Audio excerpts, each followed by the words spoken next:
പതിറ്റാണ്ടിലേറെ മലയാളത്തിന്റെ വാക്കും വെളിച്ചവുമായി നിറഞ്ഞ അക്ഷരസുഹൃതം MT വാസുദേവൻ നായർക്ക് പ്രണാമം.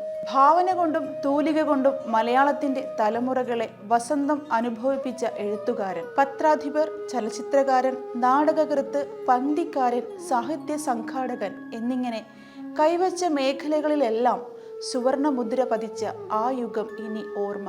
പാലക്കാട് കൂടല്ലൂരിൽ 1933 ജൂലൈ 15 കർക്കിടകത്തിലെ ഉത്രട്ടാതി നാളിലാണ് പുന്നയൂർക്കുളം T നാരായണൻ നായർ അമ്മാളു അമ്മ ദമ്പതിമാരുടെ മകനായി മാടത്ത് തെക്കേപ്പാട്ട് വാസുദേവൻ നായർ ജനിച്ചത്. സാഹിത്യരംഗത്ത് ഇന്ത്യയിൽ നൽകപ്പെടുന്ന ഏറ്റവും ഉയർന്ന പുരസ്കാരമായ ജ്ഞാനപീഠം 1995 MTക്ക് ലഭിച്ചിരുന്നു.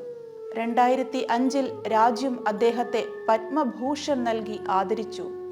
കേന്ദ്ര സാഹിത്യ അക്കാദമി അവാർഡ് ലഭിച്ച കാലം, കേരള സാഹിത്യ അക്കാദമി അവാർഡ് നേടിയ നാലുകെട്ട്, വയലാർ അവാർഡ് കരസ്ഥമാക്കിയ രണ്ടാം മൂഴം, മാതൃഭൂമി പുരസ്കാരം, ഓടക്കുഴൽ അവാർഡ്, മുട്ടത്തുവർക്കി അവാർഡ്, പത്മരാജൻ പുരസ്കാരം എന്നിങ്ങനെ എണ്ണപ്പെട്ട പുരസ്കാരങ്ങൾ അദ്ദേഹത്തിന് ലഭിച്ചിട്ടുണ്ട്.